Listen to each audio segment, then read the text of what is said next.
Здравствуйте, с вами снова программа «Обсудим». Телепередача о самых важных событиях, проблемах и вопросах, касающихся нашей республики.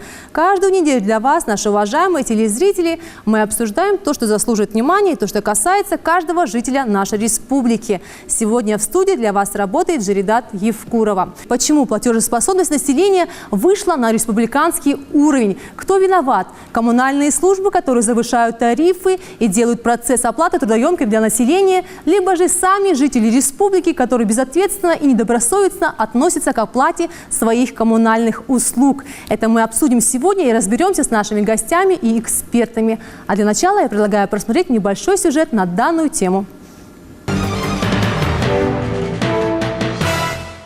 С выявлением незаконных потребителей голубого топлива в этом новом микрорайоне Назрани коммунальщикам долго мучиться не пришлось. Все они буквально на виду. Сложности появились, когда дошло до отключений. С миссией отсечь незваных гостей от центральной газовой магистрали газовики приезжали сюда еще недели 3 назад. Но отсоединить незаконные врезки удалось только сейчас. По вот этому конкретному подключению, рядом с которым мы сейчас с вами находимся, у нас были проблемы давно. В прошлый раз при нашем рейдовом мероприятии здесь было оказано достаточно серьезное сопротивление жителями при производстве отключения. И нас даже не допустили до этого отключения. У нас не получилось это выполнить. Сегодня, благодаря помощи правительства, советника главы, который здесь с нами сегодня присутствует, мы эти работы выполняем. Незаконные подключения к газопроводу нашлись на этой улице аж в 5 точках. Причем точное число домов, которым от них нелегально подведен газ, назвать не получится. Но ревизоры предполагают, что около 40 нарушителей тут точно найдется. Места незаконного подключения жителей к центральному газопроводу можно сравнить с паучьей сетью. К примеру, от одной вот этой трубы газовики отключили сразу 4 незаконные врезки. Причем используют для проведения газа жители вот такие полипропиленовые трубы. А это крайне опасно. Если с первой точкой незаконных врезок разобрались быстро и без шума, то на следующей газовой бригаде начали подходить жильцы, крайне недовольные тем, что их, как несанкционированных потребителей, отключают от коммунальных благ. Газ к своему дому они подвели самостоятельно еще месяц назад, а вот заключить договор на его поставку при этом не позаботились.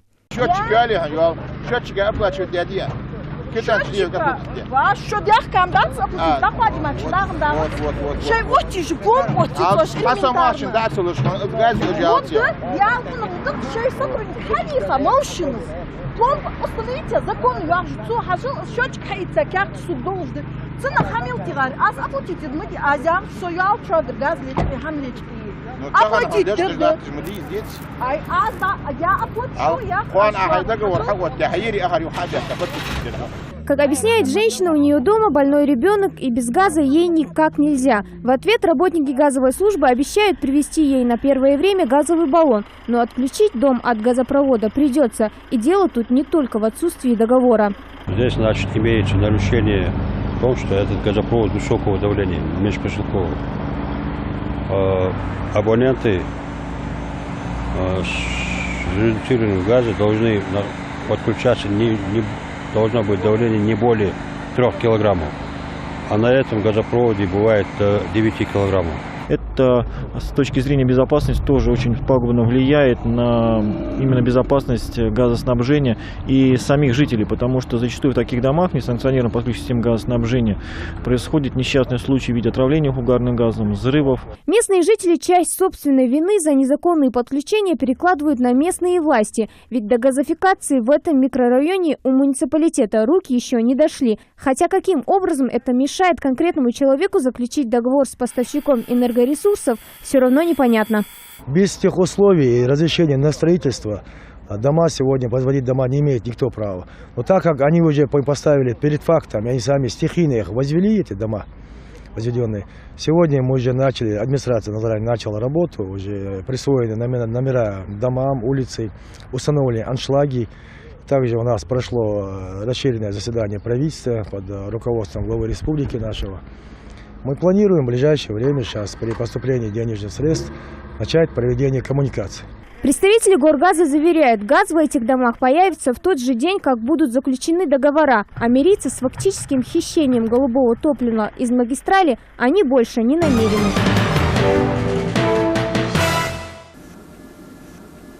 Итак, давайте для начала разберемся с вопросом в области доставки и оплаты газа для населения. Я думаю, в этом плане есть множество вопросов у представителей администрации населенных пунктов и общественных советов региона. Икажево, общественный совет Измаила Башир. Конечно, проблемы большие. Сегодня везде строятся вот новые поселки. Вот взять Икажево, со всех сторон поселки. Но нигде, администрации, конечно, денег не хватает, я понимаю, но нигде не проводится ни вода, ни газ, ни электричество. Все это самострой. То есть проводят провода и трубы, и все. И сегодня вот подъезжать, отключать газ, но это надо тоже думать, что там есть дети, там есть инвалиды. Решать, вот отключать тут же находится, а вот решать вопрос населения, надо же думать над этим в первую очередь. В первую очередь. Вот абсолютно, вот бездействие властей в этом вопросе. Взять любой микрорайон, любого села, эти вопросы существуют везде. Везде. Поэтому вот большая просьба к администрации, к руководству республики, правительству обращать на это внимание. А вопросы газовой службы есть у вас? Вопросы газовой службы, наверное, как... Я не знаю, столько вопросов. Вот тот раз где-то 3-4 месяца назад здесь обсуждался вопрос газовый. С газовиками тут было их руководство. После этого я могу точно сказать, по Икажеву, появились дополнительные списки, где человек умер 30 лет назад, например, мой отец умер 29 лет назад. Его не было в списке. Сейчас вот после той передачи он появился в списке как должник. Измаилов Салангири, Мулла, его все знают. И вот он должник появился. То есть проблема домов-призраков, вообще которые... непонятно. Тогда мы просили, да. Тогда вот здесь обсуждался, был, значит, представитель их «Газпрома». Тогда говорили, чтобы не отключать. Найти какую-то проблему решить как-то. Первый вопрос мы ставили, чтобы текущий, если человек платит, его не будут отключать. Мы понимаем, сегодня вот эти долги, колоссальные долги, 200-300, минимум 200 тысяч в Икажево, я знаю, минимум, который должен 200 тысяч. До 500 доходов. Спасибо большое. У нас в студии присутствуют представители «Газпрома». Назир Хабриев. Назир, вот о каких долгах идет речь? Вот. Не знаю, тот раз, Расскажите, пожалуйста, что сейчас делается в этом вопросе? По поводу вот вопроса, почему отключают в новостройках. Газ в новостройках отключает у нас газораспределительная организация. К сожалению, ихнего представителя здесь нет. Мы сейчас наблюдаем очень много взрывов у частного населения, где абоненты подсоединяются к газораспределительным сетям самовольно. То есть перед тем, как заключить договор с абонентом, у абонента необходимо есть перечень документов, которые утверждены постановлением правительства Российской Федерации, то есть порядком, утвержденным постановлением правительства Российской Федерации за номером 549. То есть у абонента должен быть проектная сметная документация. Это уже не компания, это государство. Утвердило государством. Проектная сметная документация, технические условия на газификацию, акт подключения ввода в газораспределительной сети, документ, подтверждающий о праве собственности. Все вот эти самовольные подключения, новостройки – это проблема, считаю, что это проблема не газовой компании, а проблема местного самоуправления. Да. Перед тем, как абонент, то есть перед тем, как человек получает или житель получает земельный участок, этот участок должен быть, там должно быть проведено и газоснабжение, и электрификацию, газификацию и водоснабжение. У нас получается как? Люди, не знаю, каким путем покупают земли, потом начинают подключаться к газовым сетям и начинают проблемы. Люди приходят к нам, дайте нам договор на поставку газа, заключайте с нами договор. А перед тем, как заключить договор, нам необходима информация. То есть нам необходимы документы, которые... Какие документы? Проект на газификацию. Это обязательно должно быть. Это то, что я сказал, утверждено правительством Российской Федерации. Технические условия на газификацию. документ о право собственности. Вот как раз-таки документ о право собственности, это который документ подтверждает, устанавливает право собственности этого человека, то есть на этот дом. Назир, а вот такой Не вопрос, я извиняюсь, что вас перебиваю. Как часто к вам люди обращаются, у которых нет на руках документов о право собственности своим собственным домом? Вот смотрите, вот только что мы слышали, что очень много новостроек по Икажеву. Вот все эти абоненты, которые, то есть не абоненты, а жители сельского поселения Икажева, которые строятся в новостройках, они у всех ни у кого нет документа о право собственности. То есть их в порядке там, по республике могут быть 3-4 тысячи абонентов по республике. То есть они приходят, как будто газовая компания обязана с ними заключать договор. И Назир, жители... ну в этом вопросе вы же можете пойти навстречу жителям и как-то поговорить с администрацией, чтобы они исправно делали свою работу. Нет, навстречу... Я говорю не нарушать, а именно проводить какие-то совещания с администрацией населенных пунктов, говорить им о том, что у них есть эта проблема. Что жители часто к вам обращаются, что у них есть такие моменты проблемные, которые нужно решать именно администрацией в первую очередь. Данные проблемы обсуждались и на совещаниях у главы республики, у правительства. То есть этот вопрос уже поднимается на республиканский уровень? Да. А вот по поводу, вот я слышал, что ежемесячно платят 1000 рублей. Таких абонентов у нас тоже очень много. Абоненту начисляет 3-4 тысячи рублей в месяц. А он платит 1000 рублей и считает себя 100% исправным абонентом. То есть почему у него вместо 3000, то есть вместо 1000 3000 начисляют? У нас очень много абонентов, у кого, где у них стоят оборудование, несертифицированное оборудование, где они газ потребляют в разы больше, чем потребляет сертифицированное оборудование. У нас 100-квадратный дом, площадью 100 квадратных, отапливаемой площадью 100 квадратный дом в Ингушетии вот, приблизительно потребляет 3000 кубов в месяц. Это получается 15 тысяч рублей, если умножить на цену газа. Так? А если бы у него стояло сертифицированное оборудование, то это могло бы быть в пределах 1000 кубов или 800-700 кубов. 95% у нас не сертифицированное оборудование. Поэтому люди платят больше, чем должны. То есть у них объемы показывают счетчик больше, чем у них должны. Назир, я, конечно, извиняюсь, давайте мы вернемся к нашему изначальному вопросу. Откуда у жителей республики долги за 2014 год, как они уже говорят, о том, что это долги, счета, которые у них вообще не было? Вот почему-то... Что за вопрос с этими счетами? Вот почему-то население думает, что долги 2014-2013 года, они как бы должны списаны. Кем списаны? Долг не списывается, его надо заплатить, так? Главой республики было сказано, чтобы они платили текущие платежи. Но как они закончат платить текущие, они должны платить и за долг. Абонент должен заплатить за текущий долг, а потом уже должен платить, то есть должен производить текущую оплату, а потом заплатить долг.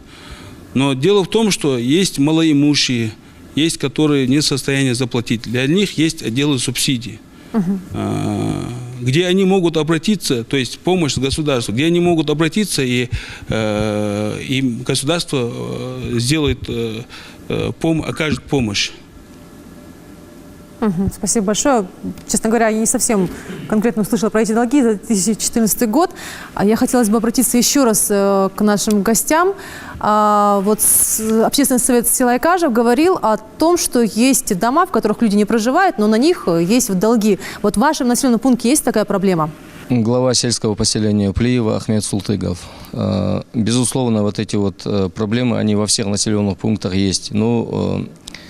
В свою очередь, я хотел бы, мы же сюда сегодня собрались для того, чтобы обсудить проблему. И найти какое-то решение, если мы сможем сегодня. Не на кого-то. А на самом деле есть и позитивные моменты, есть и негативные. Позитивные моменты, что я хотел бы отметить. В прошлом году, позапрошлом году, мы делали инвентаризацию всех абонентов села. На самом деле нами выявлено, в ходе нашей работы выявлено 638 несуществующих и повторяющихся лицевых счетов. На самом деле такая проблема есть. Вот мы письменно обратились именно в газовое хозяйство. Пока на данный момент ими с нашего села снято 248 абонентов, которые никогда не проживали в нашем селе. Не знаю, как они там очутились. Но вы как-то выясняли, вот как образовались эти счета? Над остальными ведется работа уже. То есть у меня, как главы села и как работников администрации, как общественного совета села, где-то около 40 миллионов на данный момент долг снят. У меня и в процентном соотношении, и коммунальном платеже у меня вырастут. И мне интереснее намного будет работать, это если их снимут. К чему я хотел бы призвать? Я ни в коем образе не хочу сваливать то, что да, мы на самом деле мы не платим. На самом деле население деньги за газ, за свет, за воду не платят. Я как глава, я хорошо знаю, постоянно, каждый день мы делаем подворные обходы. Порой мы даже закрываем администрации села и ходим, собираем вот эти вот платежи. Домам, но это да, же не работа. Это не работа. На самом деле у нас помимо этих работ, у нас своя работа стоит. На самом деле мы загружены очень сильно. Люди не платят. Отсюда и вот эти вот долги. Есть, конечно, я хотел бы отметить, конечно, вот эти вот моменты, ну, раз мы вот эти вот лицевые счета, которых нет, никогда их не было, надо их снимать. Если мы их не снимем, если на самом деле сама база прозрачно не станет, если она прозрачно не будет, то есть я как глава не буду иметь доступа к этой базе, какой порядок у нас должен быть? Не будет его, просто-напросто не будет. Но сама проблема у нас от чего возникает? Возникает от того, что население само не платит. Да, и я закрываю, намного глаза закрываю, намного. Ну, вот эти вот моменты обрезания газопроводов, вот где-то месяц назад у нас в сельском поселении Плиева по счастливому стечению обстоятельств без жертв обошлось, но был взрыв бытового газа. Такие моменты тоже возникают. Вот когда такие моменты возникают, и работники газовых, вообще всех направлений, и я как глава начинаем перекладывать вину. На самом деле начинаем перекладывать вину. То есть я не хочу признавать свою вину, они не хотят признавать свою вину. А на самом деле проблема сама возникает.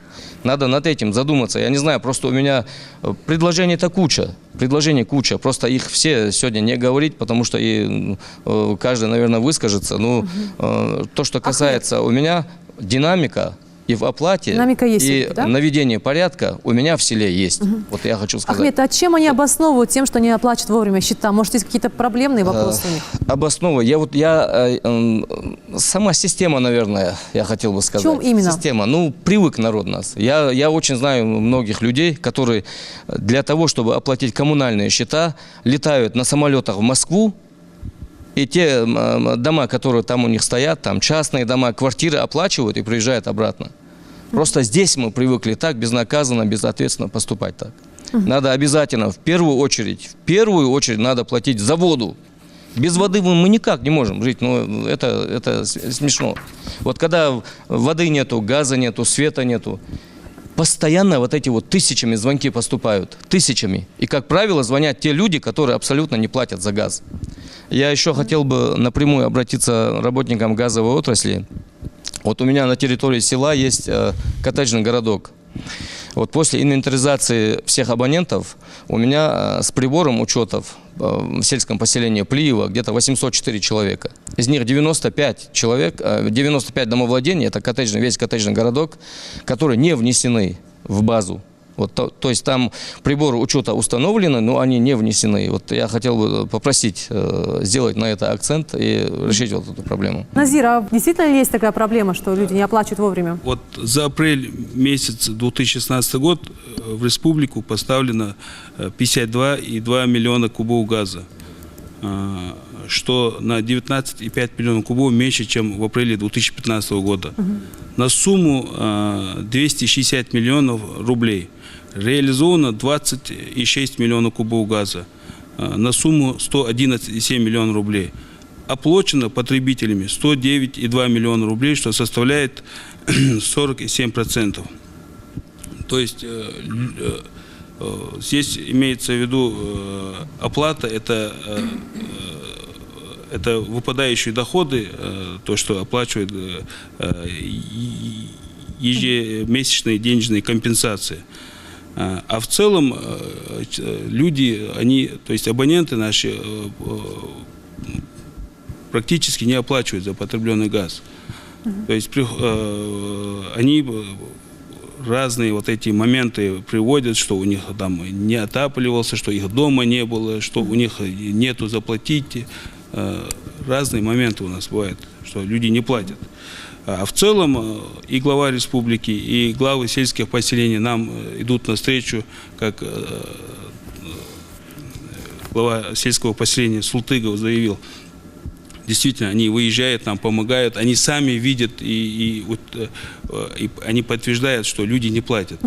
А вот хотел уточнить по поводу долг 2014 года. Мы сказали, мы признаем, что это долг, так?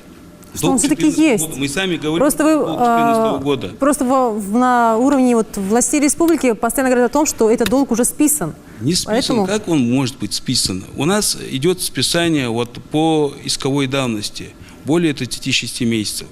То есть, где суд не может обязывать абонента заплатить этот долг.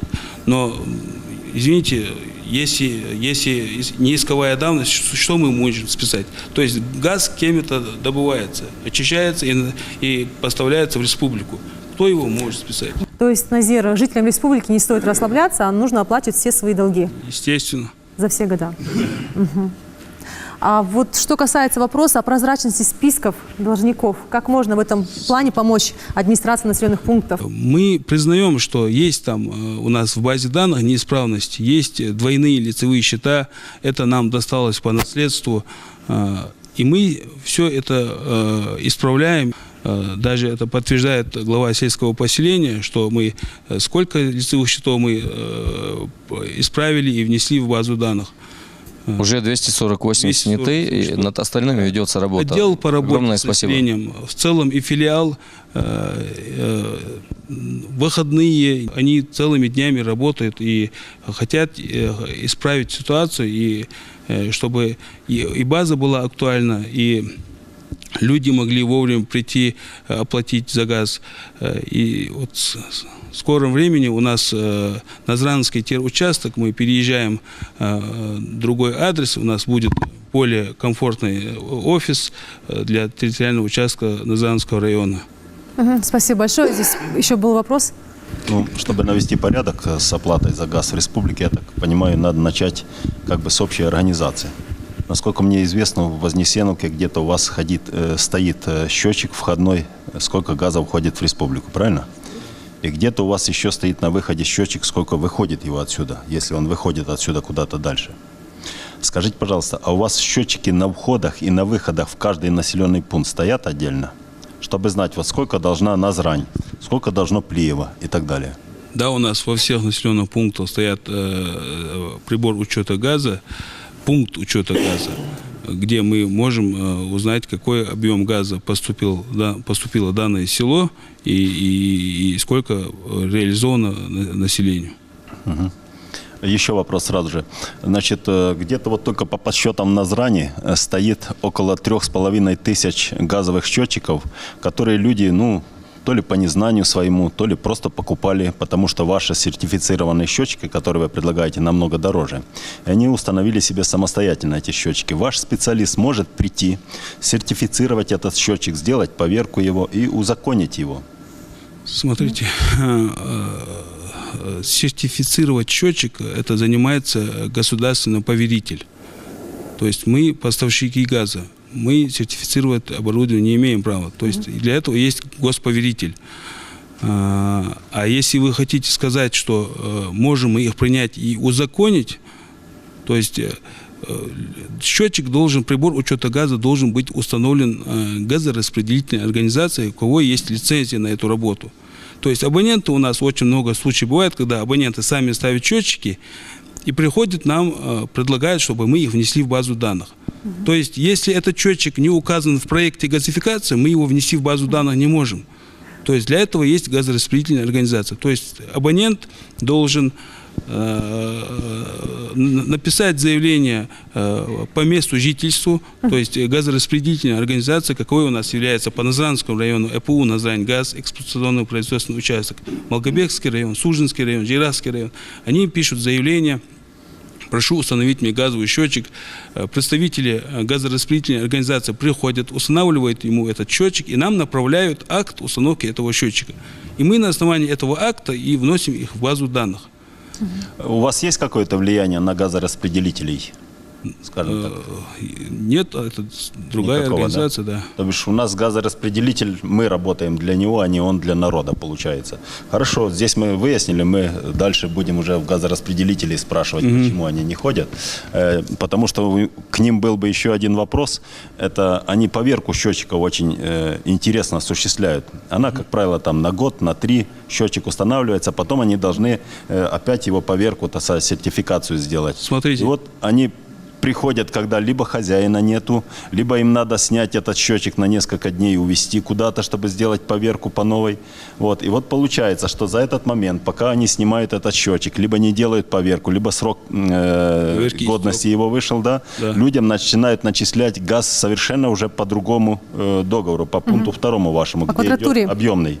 Вот. И вот именно с этим у людей идет большое несогласие и разница. Вы понимаете это, да? Что вот здесь вы первый раз стыкаетесь с тем, что люди вам не будут платить, там, мягко говоря, по 10 тысяч рублей в месяц только за то, что вы вовремя газораспределитель не сделали поверку этого счетчика.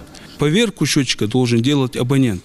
То есть абонент покупает счетчик, у него с этим счетчиком есть паспорт счетчика. Госповеритель определяет срок поверки. То есть у нас в большинстве в республике счетчики минского производства, то есть СГМН, счетчик газовый минский, белорусские счетчики. У них срок поверки 8 лет. По истечении 8 лет абонент должен сам прийти в абонентский отдел, то есть газораспределительную организацию, и написать заявление, что они ему сняли прибор учета газа, чтобы он мог его отнести и проверить у поверителя.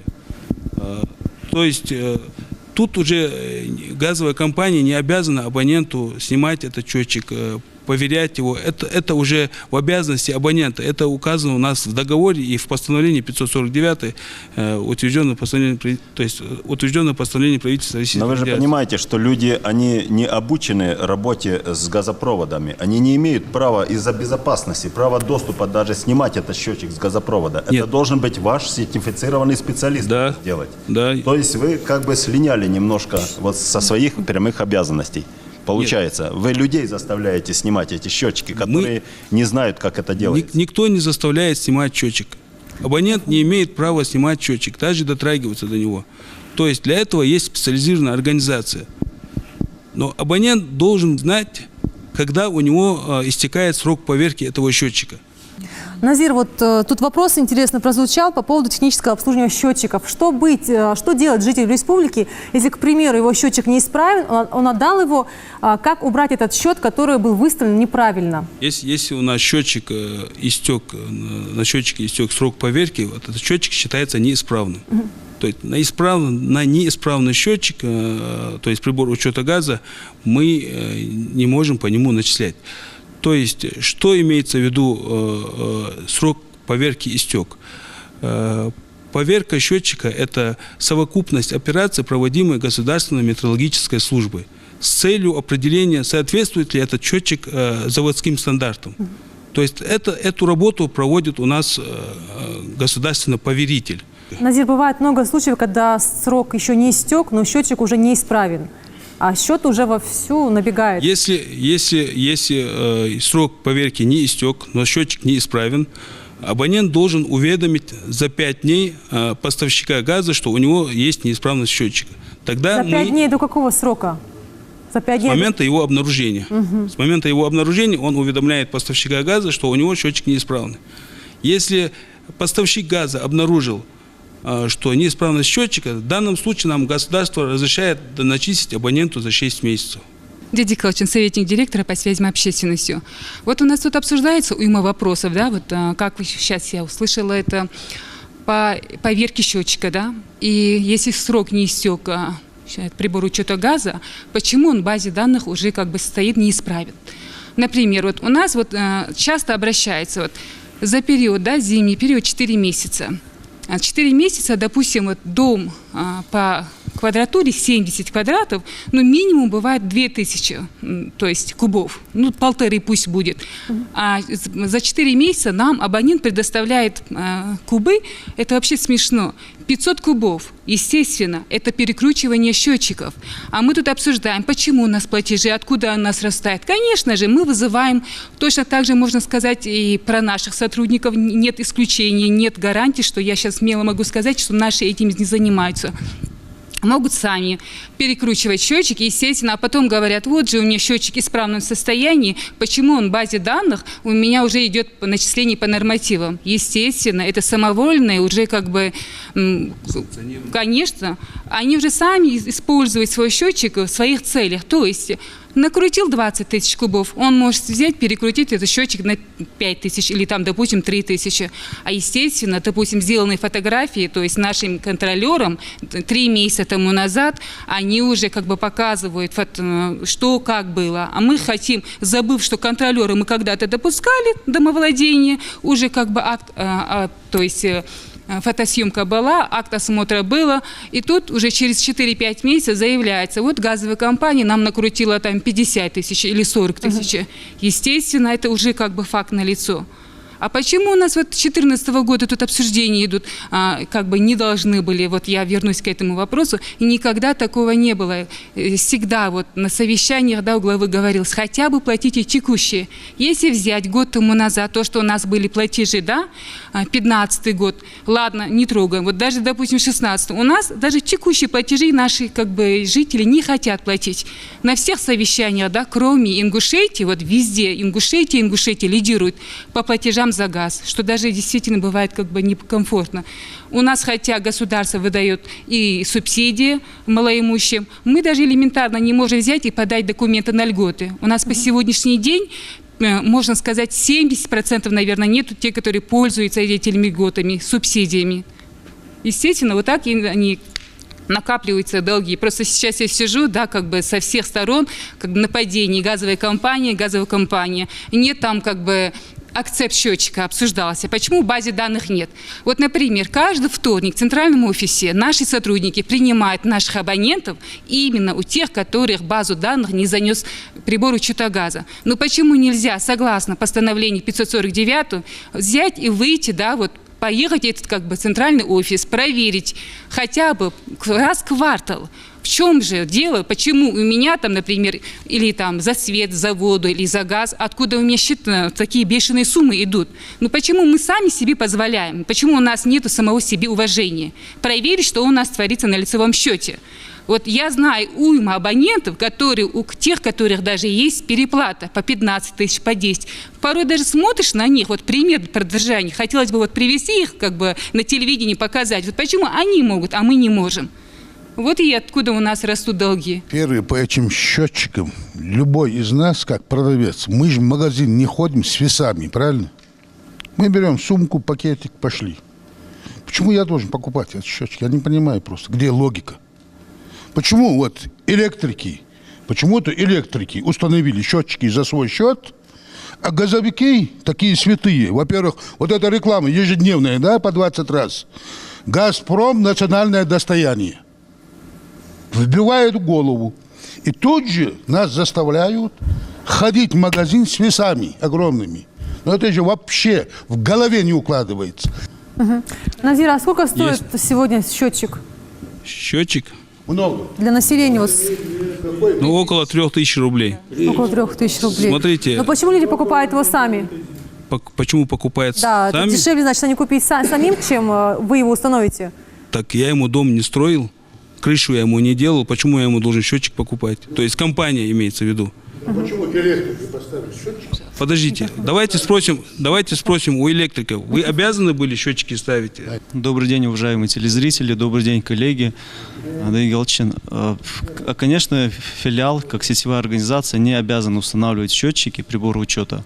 Но то, что вы говорите, устанавливали бесплатно, это была с 2014 года программа от Россетей для снижения потери электроэнергии и для возможности удаленного опроса этих приборов учета, чтобы потребителям не нужно было приходить в отделение и подавать свои показания. Поэтому, То есть этот момент дал свои положительные какие-то аспекты? конечно, у нас практически 70% потребителей оснащены такими приборами и опрашиваются. На сегодняшний момент этот вопрос, он еще действует? Эта тенденция еще идет? Уже такого нет, конечно. Давайте вернемся опять к газовым службам по поводу счетчиков. У меня вопрос к представителям «Газпрома». Как получается так, что возникают двойные счета и тем более мертвые счета? Дело в том, что они тысячами возникают, вот только по одной Назрани. Не пора ли уже как-то вот, ну если вы считаете, что они сами по себе возникают, то, наверное, в правоохранительные органы пора обращаться уже, или мы уже будем скоро обращаться. У нас нету пофамильных данных, да, но люди обращаются к нам очень много. У меня есть записано, сколько их, вот приблизительно, сколько находится только таких счетов в Назрани уже. Эти двойные несуществующие лицевые счета, они образовались еще в 2007 году. До сих пор, то есть в адрес и главы республики, и правительства, и в правоохранительные органы были направлены письма. В большинстве своем они появляются из-за того, что люди там, абонент умер, не стало абонента, потом приходит его сын, перезаключает договор на него, а старый долг остается за этим абонентом, которого не стало. Есть лицевые счета, которые у нас, да, по непонятным причинам они у нас оказались в базе данных. То есть это надо спросить у тех людей, которые работали в 2007, 2008, 2009, 2010 годах. Можно я сразу задам еще один вопрос? Скажите, да, есть у нас такой понятийный срок давности уплаты по долгам. Сейчас идет спор по нему 3 года, 36 месяцев, как вы сказали. Скажите, много раз «Газпром» обращался в суд, чтобы судебные приставы-исполнители изымали долги у населения за неоплаченный газ? Или вы вот те вот старые долги за 5, за 6 лет потом переначисляете в 2014, 2015 год, и так они преследуют людей постоянно? У нас ежемесячно по району, по каждому району ежемесячно направляются судебные участки 100 материалов. Это получается 300 материалов на республику.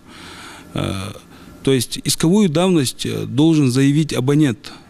Поставщик газа не может говорить на суде, что применили исковую давность. Это абонент заявляет у нас исковую давность, что применили по данному адресу. Вот с января 2015 года по настоящее время филиалом Республики Ингушетия списано 430 миллионов рублей. По этим лицевым счетам списано 430 миллионов рублей.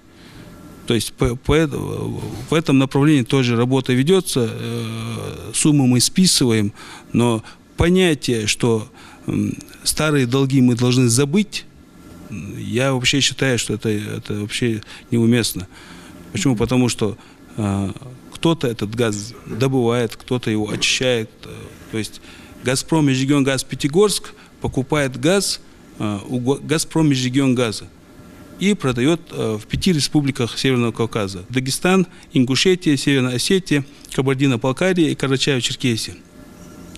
Как может «Газпром Межрегионгаз Пятигорск» просто поставить газ в республику и забыть про это, за этот долг?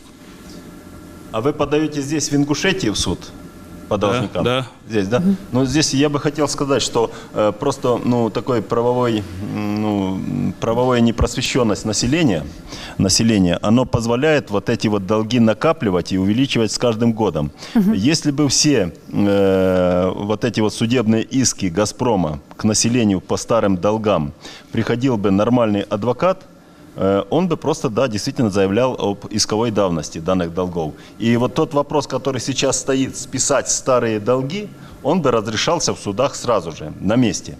Вот. После чего «Газпром» не начислял бы вам эти старые долги населению, и они бы не увеличивались как снежный ком от года к году. Потому что я так вот представляю, что уже лет по 10 вам просто их наворачивает. И в конце концов уже придет судебный пристав и просто будет дом изымать. А если «Газпром» будет работать вовремя и своевременно, и не наворачивать им эти долги, то люди будут вынуждены их платить. Чтобы работать вовремя и чтобы не наворачивать эти долги, нам необходимо отключать газ. Как раз таки мы слышим здесь, в этом аудитории, почему мы отключаем.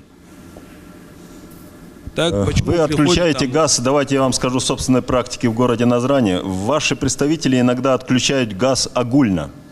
При этом то есть 7 подряд. Есть якобы указания вышестоящего руководства республики. Так я вам скажу, что где-то вот в начале марта месяца мы выезжали за каналом, где вы отключили, просто заварили трубу огульно. А там есть у очень многих людей договора. И ваше же законодательство по «Газпрому» говорит четко: отключать газ только тем, кто не платит.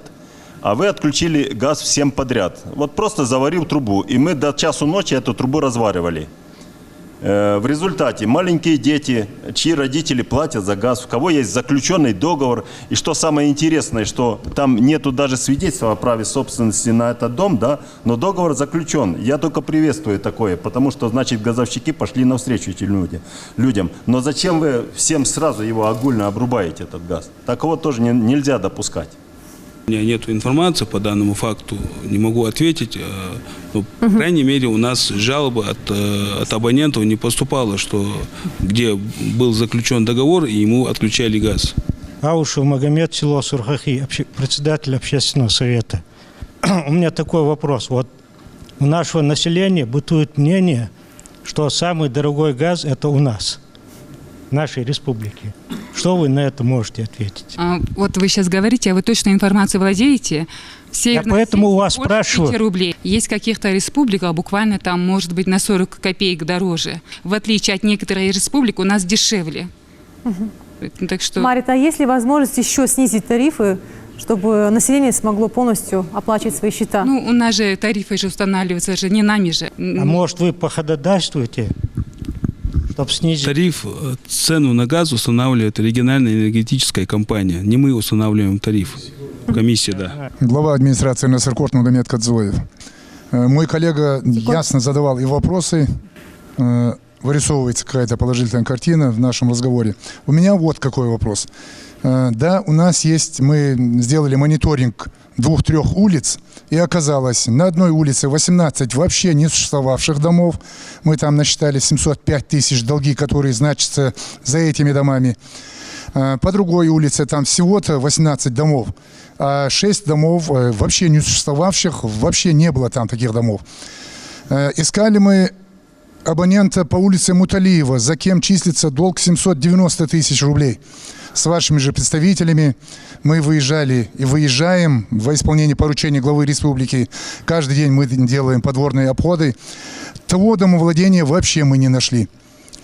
Вот что делать с этими списками? Надо бы самому, представителям «Газпрома» или «Газпрому», самому бы поболеть за свои дела, за свои долги, за свои деньги. Да, действительно, как сказал мой коллега Сплиева, мы некоторые дни даже закрываем администрации, выезжаем, и по сегодняшний день, даже сегодня мы работаем и с представителем водоканала, электросети, и с То есть это характерно для всех администраций республики? Да, да. Мы исполняем поручение главы республики. Но это же длиться так не может, потому что мы бросили свою работу и как-то выполняем за те проданные вами картошку или пшеницу, мы собираем деньги. Не получится так. Да, действительно, поднялись, сборы поднялись, но... Не знаю, надо бы, вот список, который приходит на Насыркорт, он где-то около 3 сантиметров. Бумаги там столько. Если проревизировать ее, сделать ревизию, сделать подворный обход, но это должны делать вы. Мы дадим вам, у нас хватит сил дать вам одного представителя, но не больше. Но давайте сделать ревизию этих бумаг, этих долгов, и спишем хотя бы мертвые души Гоголя. Спасибо большое. Назир, Марит. Насколько я поняла, вопрос был поставлен по поводу там несуществующих лицевых счетов, да? А можно вам задать вопрос? Хорошо, мы уже как бы на этот вопрос ранее ответил наш коллега о том, что у нас уже как бы над ними занимаются, и они в скором времени вообще как бы будут удалены с базы данных. Сейчас вопрос к вам. Как главе администрации, насколько я поняла вас, ваши, те, которые существующие, они платят, вот скажите? Происходит вот что. Долг, который стоит на округ, вырастает из-за этого, что вот эти несуществующие дома... Когда растет долг? Когда мы не гасим свой старый. только в этом случае. А то, что мы говорим про двойных лицевых счетов, давайте мы не будем трогать. По-любому наши коллеги их убирают с базы. Если мы бы платили бы ежемесячно, а мы даже элементарно не можем подать показания счетчика. Вот ваш сосед недавно озвучил.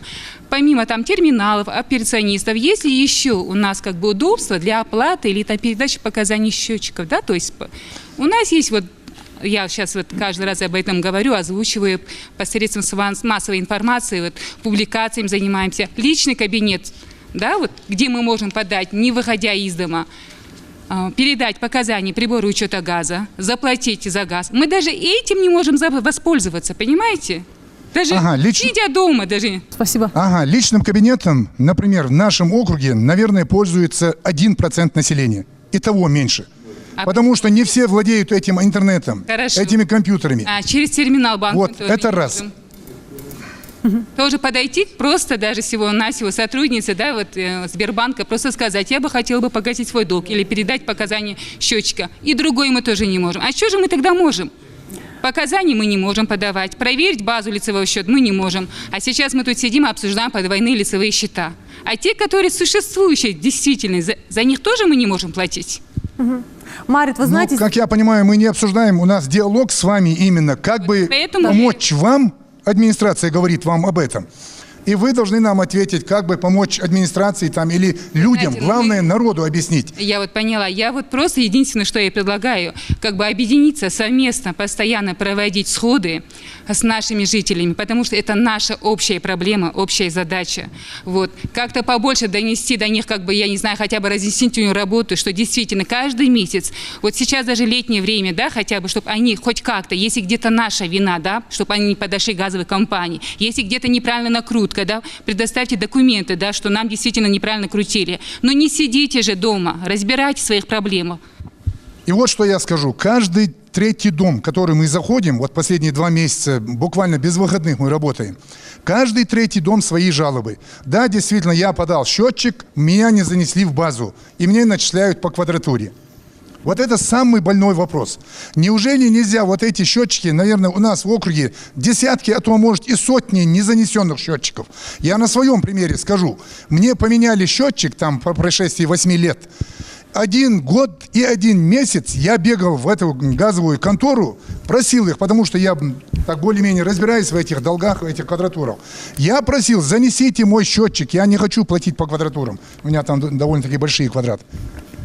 1 год, 13 месяцев я ходил. Есть люди, которые понесли эти данные и которые не занесены в базу. 1, 2 года, 3 года. Давайте над этим поработаем. Надо как-то решить вот этот вопрос. Мне хотелось бы сказать, что мы у нас ранее подумали и решились на такое новшество. Здесь как раз представитель по правам человека сидит. Значит, мы у каждой организации, даже у каждого ведомства, министерства, которые находятся на территории муниципального округа Назрань, написали своеобразные письма за подписью главы администрации, юриста и так далее, что не есть запрещенным. Значит, раз в месяц руководитель любого ведомства, предприятия, значит, он практически через своих подчиненных проверяет квитанции об уплате всех коммунальных платежей. Многие люди обижаются на это, что, мол, у нас нету денег, чем заплатить, у нас, а какое право вы имеете так писать, в обязанность нам это уменять. Мне звонили даже некоторые, что почему вы нас обязываете это делать. К сожалению, ситуация сложилась так, что республика сейчас по коммунальным платежам на последнем месте в России. Вот, и мы вынуждены это делать. Это не есть запрещенное. В конце каждого этого письма мы пишем, если вы с чем-то не согласны, просим вас обращаться в суд или в другие правоохранительные органы. А есть ли законное основание для того, чтобы взимать заработную плату? Нет, мы не взимаем заработную плату, но так сказать, каждый руководитель смотрит в том числе и на добросовестность своего подчиненного, как он оплачивает коммунальные платежи. То есть это просто предупреждение, но зарплату вы не изымаете? Нет, ни в коем случае зарплата не изымается, но идет контроль каждого руководителя за тем, как его подчиненные оплачивают коммунальные платежи. Какое-то улучшение в вопросе платежеспособности населения есть у нас в связи Население Назрани, я вам сразу сразу скажу, платежи по водоканалу у нас выросли на 90%, платежи по МРСК на 60%, и мы где-то приблизительно, мы посчитали по количеству абонентов, к 1 августу мы можем достигнуть минимум 90% платежей по всем видам. По всем видам. Спасибо большое. Есть у кого-то комментарий? Было бы целесообразно, я считаю, да и мои коллеги так считают, «Газпрому», электрикам, там, водоканалу выделить 3 работников, 3 своих сотрудников в каждую администрацию. Например, Назыргорский округ, там 33 тысячи населения, большой округ. У нас в штате 9-10 человек, и если мы каждый день будем ходить за платежами... Кто будет работать? У нас своя работа у нас сядет. Но было бы целесообразно, я думаю, изыскать такую возможность и специально представителя, не контролера. Контролер это однозначно. Но прислать своего же работника, чтобы он каждый день следил за счетчиками. Да, действительно, если у меня истек срок замены счетчика, ну, может, я не обратил внимания, но у меня с этого же дня переводят на квадратную там, оплату этого газопользования. Было бы целесообразно с каждой организации, с каждого ведомства по одному работнику, например, Плиева, Экажева, Назыркорт, хотя бы вот более такие большие населенные пункты. Марит, Назир, вам слово. Как вы считаете, вот инициатива, которую предложили администрации населенных пунктов о том, что нужно выделять по 2-3 человека от «Газпрома» в населенные пункты, чтобы они работали с населением напрямую? Как можно решить этот вопрос? Есть у нас представители, контролеры, есть начальники теручастков, есть мастера, которые мы можем их туда направлять конкретно на какое-то время или на какой-то период. Чтобы все время были представители филиала, находились в сельских поселениях, это практически невозможно, во-первых. Во-вторых, если есть особенность, если есть где-то непонятка, то есть есть момент, где необходимо больше информации, то в данном случае могут выезжать и работники центрального офиса, работники филиала, отдела по работе с населением и провести разъяснительную работу.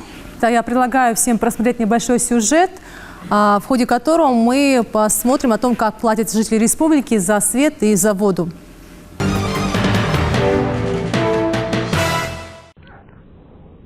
В списке регионов-плательщиков Ингушетия находится не на самом первом месте. И власти Малгобекского района решили жестко бороться с этой неприятной статистикой. В разных сельских поселениях района сегодня с самого утра проходят рейды. Например, на улице Псидаха вышли сотрудники газовой службы вместе с работниками местной администрации. Они заходили в каждый двор, где есть серьезная задолженность. А злостных неплательщиков просто отключали от подачи голубого топлива. А в Новом Реданте с рейдом по домам потребителей прошлись сотрудники МРСК. Сначала необходимо сверить показания и номер счетчика с теми, что указаны в документах, а дальше простой подсчет и предъявление суммы, которую необходимо заплатить за уже потребленное электричество. 10 244 показания. Прибавляет внимание. Так, 10 244. Так, 1300 рублей надо. Далее выписывается квитанция и сразу выдается чек. Остается только отдать деньги и, как говорится, спать спокойно. Халимат Хутиева почти всю жизнь живет в этом поселении. Возможно, благодаря советской закалке у женщины нет никаких долгов по оплате коммунальных услуг. Более того, у нее накопилась приличная переплата. Каждый месяц оплачиваю, чтобы задолженность не было. Мы репрессированные. Показания, я когда пенсию получать пойду, показания с собой возьму и оплачиваю. Ну, легко. Потому что вот как вы придете, мне говорят спасибо. Бабушка, спасибо, вот хорошо, приятно мне. Правда, не все такие сознательные, как Халимат. Многие попросту начинают торговаться с сотрудниками энергослужбы. Тех, кто месяц за месяцем игнорирует просьбу коммунальщиков оплатить накопившиеся счета, не так много. Возможно, от того, что по отношению к ним принимаются крайние меры. Дом полностью отрезается от подачи электроэнергии, пока потребитель не погасит долг, хотя бы его часть. Например, семья Хутиевых в 66-м доме по этой же улице уже 2 месяца живет без света. По вечерам они, как в старину, жгут свечи. За это время хозяин дома так и не нашел возможности погасить хотя бы часть своей задолженности.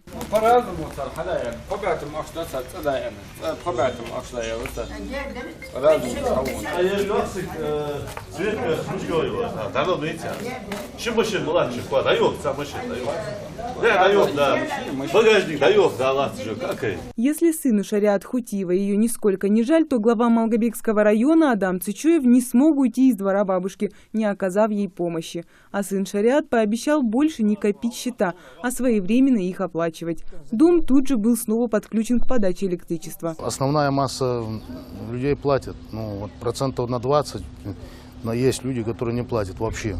Есть люди, которые вообще с 98-го не платят. Основная масса, которая платит на сегодняшний день, это пенсионеры, более платят основная масса. А так вот молодежь не хотят оплачивать, вот новые дома, кто строит, они в основном не платят. Если в Новом Реданте улицы прочесывали сотрудники электроснабжения, то в Зязиково-Юрте почти в каждый двор заглядывали работники водоканала.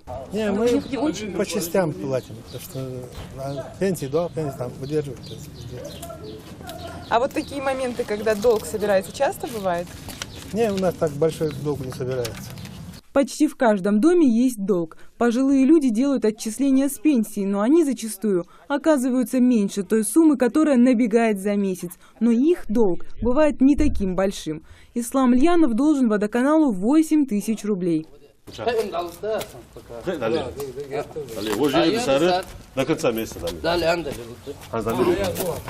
Сотрудники водоканала в считанные минуты выписали квитанцию и напечатали чек. Ислам, а не получается платить или почему не платите? Получается, почему не получается?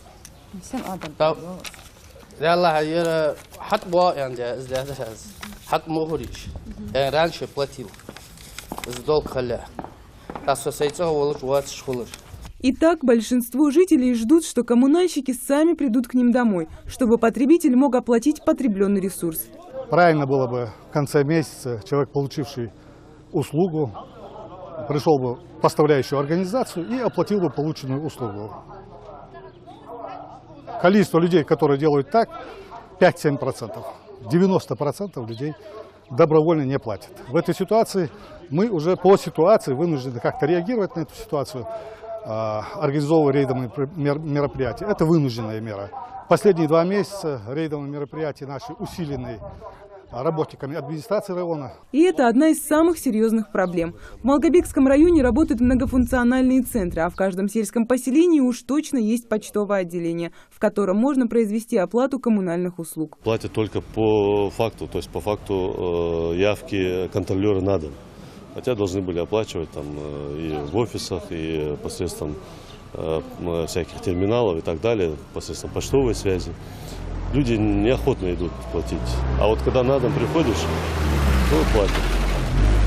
Поэтому приходится вот такие мероприятия проводить ежедневно в селах Малгобекского района. Наш регион в списке отстающих по оплате коммунальных услуг. Изменить эту неприятную статистику можно, начав платить своевременно. У нас в студии присутствует Алихан Кузьгов, первый заместитель директора ингушского филиала МРСК по Северному Кавказу. Алихан, вам слово, как обстоит вопрос в области платежеспособности населения по свету. Пользуясь случаем, хотел бы выразить свою признательность руководству и сотрудникам НТК за ту помощь, которую они оказывают именно ресурсоснабжающим организациям и проблемам ЖКХ. Какие факторы влияют на жизнедеятельность нашего филиала, ингушского филиала МРСК? Назову только 2 фактора. Это неплатежи населения, в основном неплатежи населения за поставляемую электроэнергию и открытое хищение электроэнергии, так называемые потери в сетях. Я вам скажу, напрямую от этих 2 факторов зависит эффективность работы нашего ингушского филиала, так как при отсутствии соответствующих платежей за поставляемую электроэнергию физическим и юридическим лицам мы не можем своевременно производить ремонт электросетевого хозяйства, менять соответствующее оборудование и, соответственно, включать инвестиционную программу сети и, скажем так, трансформаторы, подстанции различных уровней. Я просто приведу пример, какими фактами мы встречаемся. Я начну так немножко с негативного. Используют различные способы хищения электроэнергии. Перекручивает показания прибора учета назад, тем самым снимает киловатт-часов начисленные. Останавливает приборы учета, проводит мимо счетчиков провода напрямую. Это называется безучетное потребление. Ставит перемычки между фазами. Много их, я не буду все это перечислять. Все эти факты, о которых я говорю, имеют место в республике быть. К сожалению, как отметили предыдущие докладчики по газу, в основном мы их находим, скажем так, более обеспеченных, скажем так, семьях. Такие факты. Я кратко вернусь к той проблеме по неплатежеспособности населения. Скажу вам по прошлым долгам. Только на сегодняшний день мы в МРСК направили по долгам предыдущим сумму 440 миллионов рублей на списание. Как безнадежные долги, сроки по которым уже наступили. Осталось у нас более 540 миллионов еще по объектам водоканала, которые необходимо еще списать. Это, скажем так, около миллиарда рублей, которые долги образовались по состоянию, скажем так, на 1 июня текущего года. А еще у нас более 600 миллионов, долги, которые у нас числятся в основном за населением, за отдельными юридическими лицами, по которым у нас ведется претензионно-исковая работа. Спасибо большое. Есть у нас вопросы в зале у председателя администрации населенных пунктов? У меня вопрос такой. Мы огромную работу проводим по строительству линии электропередач, по установке трансформатора. Есть ли такая возможность, у меня вопрос к Кузьгову Алихану, вот эти вот работы, которые мы проводим, они на данное время на нашем балансе, и обслуживать их у нас просто не получается у нас. Есть ли такая возможность, вот эти вот все работы, которые мы проводим, хотя за наш счет, чтобы передали на ваш баланс и в дальнейшем обслуживали вы. Если это возможно, было бы очень хорошо. На сегодняшний день соответствующие документы подготовлены. Соответствующее соглашение руководством республики в лице главы республики Ингушетия подписано, находится на рассмотрении в Россетях. Идет консолидация сетей всей республики.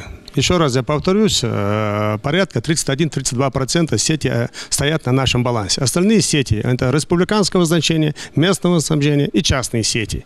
На сегодняшний день, я думаю, в ближайшие месяца-два это документы должны быть уже подписаны. Будет консолидация всех сетей, и тогда мы сети и трансформаторы, все будем. Хотя мы и так их ремонтируем, и так их обслуживаем. Я думаю, что вопрос будет решен, и консолидация должна пройти. Создана соответствующая структура, куда эти сети войдут. Порядка, насколько я знаю, 51% за Россетями, 49% за республикой. Будет консолидация сетей. Могу ответственно заявить, вот мы готовы взять ваши, помимо того, что мы платим от выручки порядка 2,5%, да? Вот почта собирает деньги от собранных денег от населения. Мы платим почте 2,5%. И еще мы платим от разнесенных извещений дополнительные деньги почты. Помимо этого, мы готовы принять от администрации ваших работников и платить им зарплату, если это поможет повысить эффективность нашей совместной работы, если это повысит платежную дисциплину населения. Если это поможет, мы готовы принять в каждом селе по 1-2 работника дополнительно и платить им зарплату. Мы этот вопрос с вами уже поднимали и ждем от вас продолжения.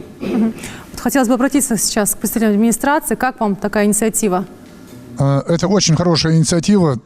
Я поздравляю руководство МРСК. Газовики так и не смогли подобного хотя бы сказать. Спасибо.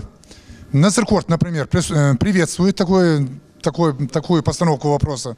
Это было бы очень хорошо и приносило бы свои плоды. Мы, по большому счету, готовы предложения от вас, ждем по персонале. Но чтобы эти персонали подчинялись вам, главам администрации, чтобы мы платить зарплату мы им будем, но работу спрашивайте, пожалуйста, вы. Понимаете? Учитывая то, что это как раз укладывается в поручение главы, согласно которого ответственность наравне с нами возложена на главу администрации. за сборы платежей, за услуги ЖКХ, правильно? Да. Пожалуйста, работу с ним спрашивайте, зарплаты мы им готовы платить. Давайте персонали предлагайте ваши.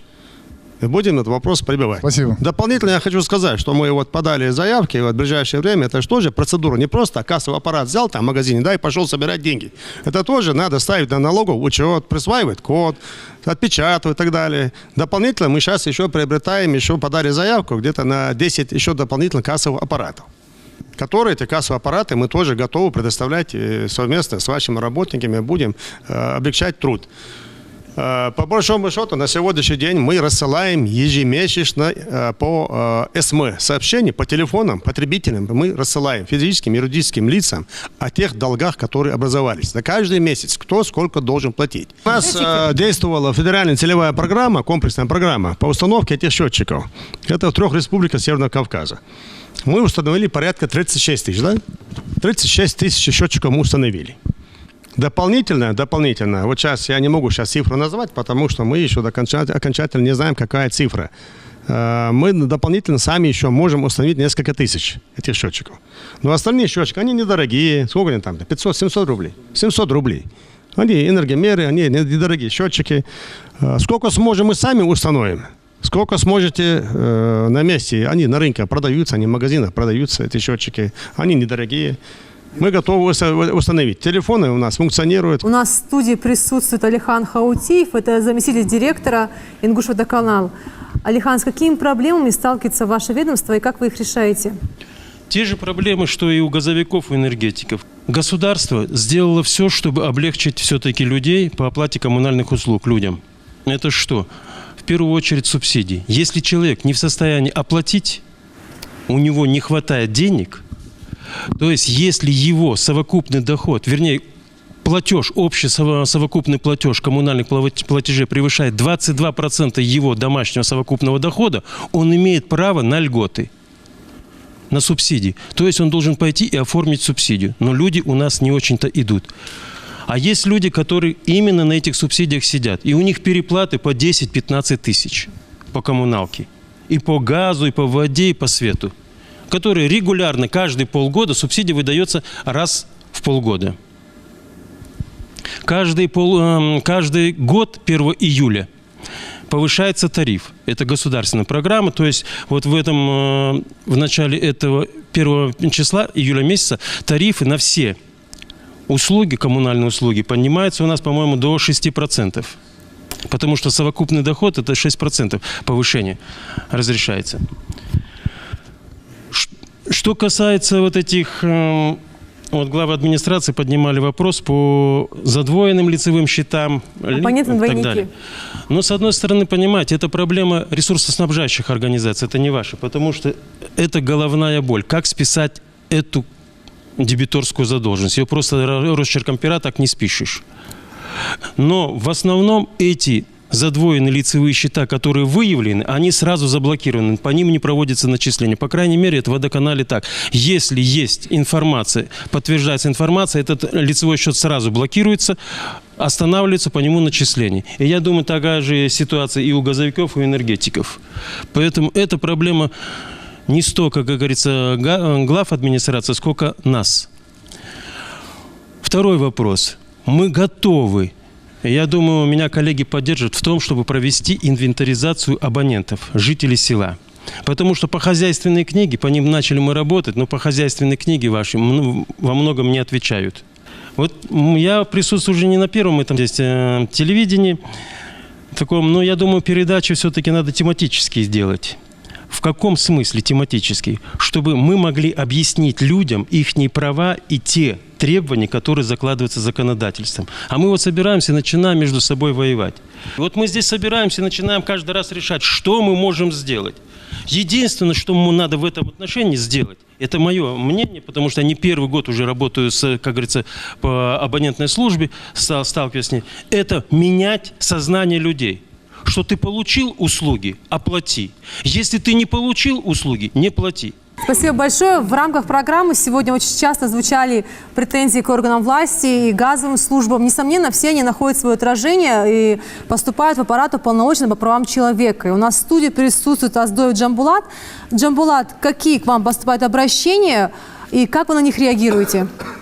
Первое, что я хотел сказать, это то, что в вопросе платить или не платить, ответ однозначен, то платить надо.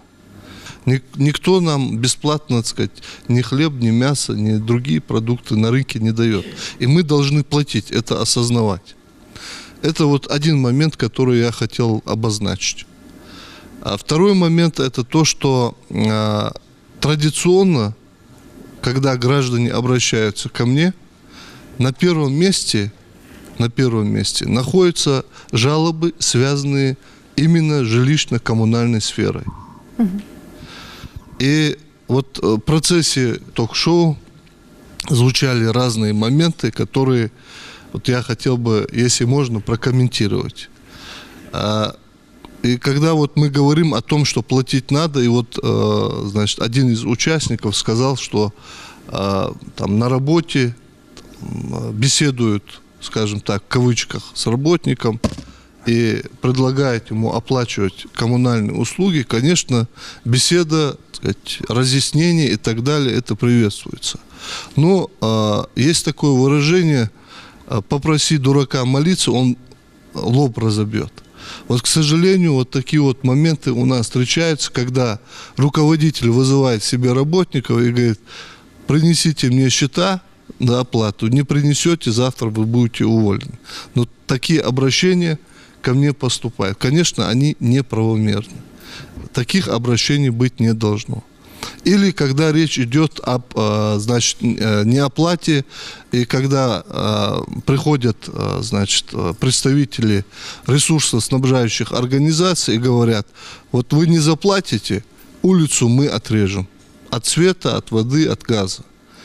Или вот буквально 2 недели назад я выезжал вот в Очелуки средние, и граждане ко мне обратились: 4 дня сидим, все село сидит без воды.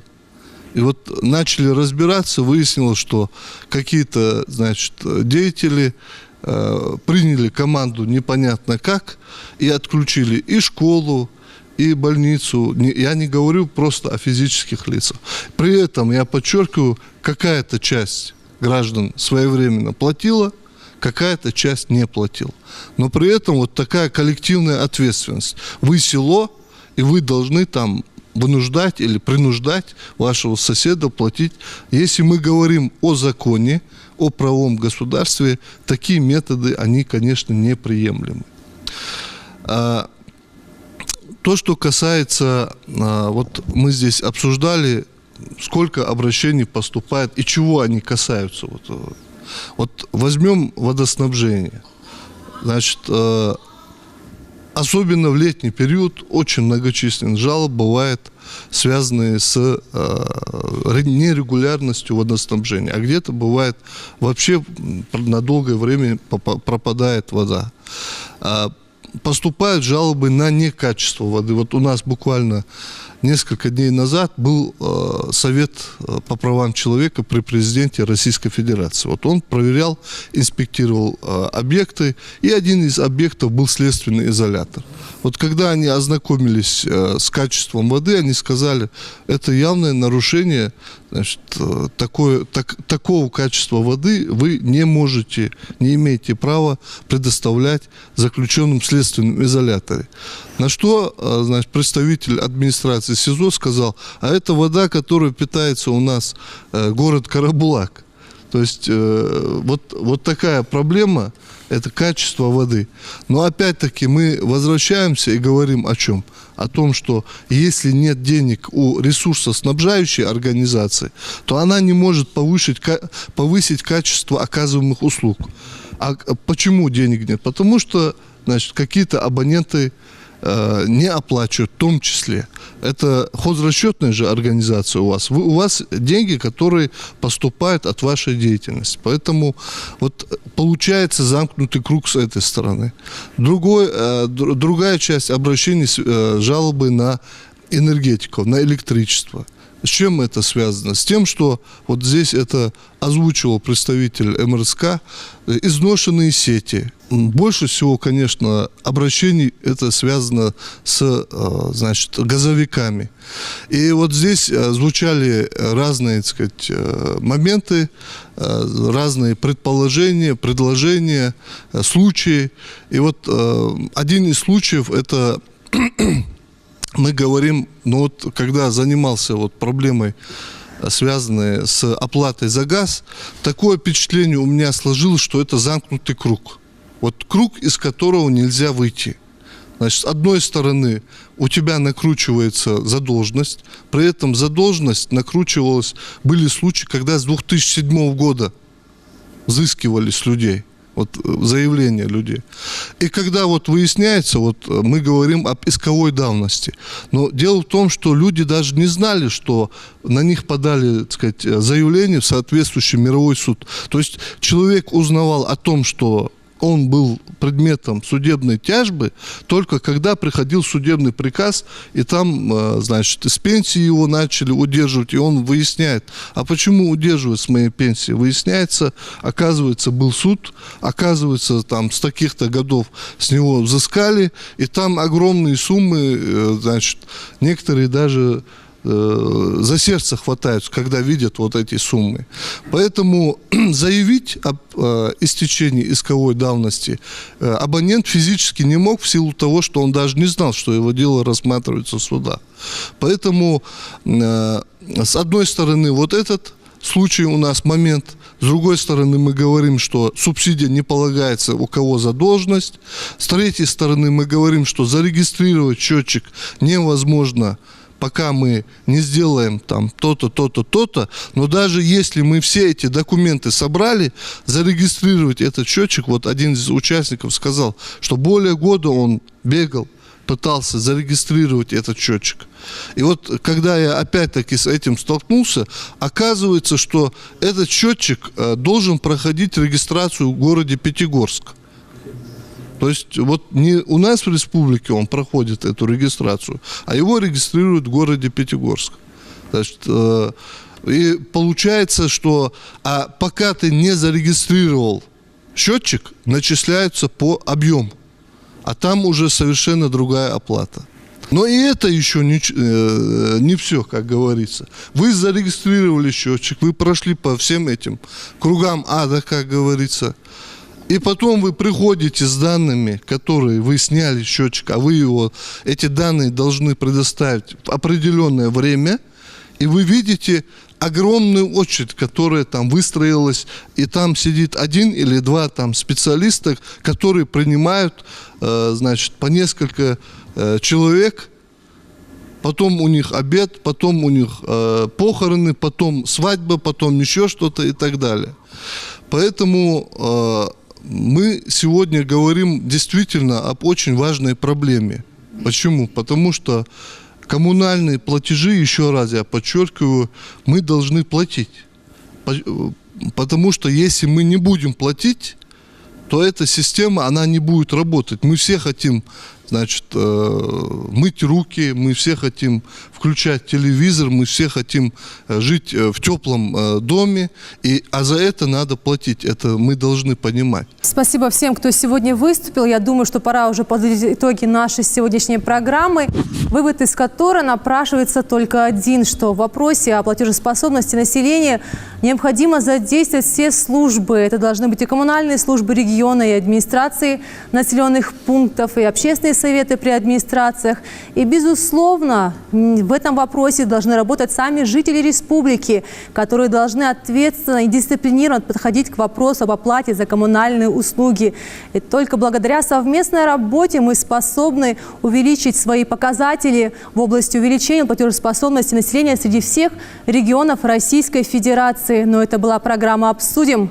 Увидимся с вами на следующей неделе.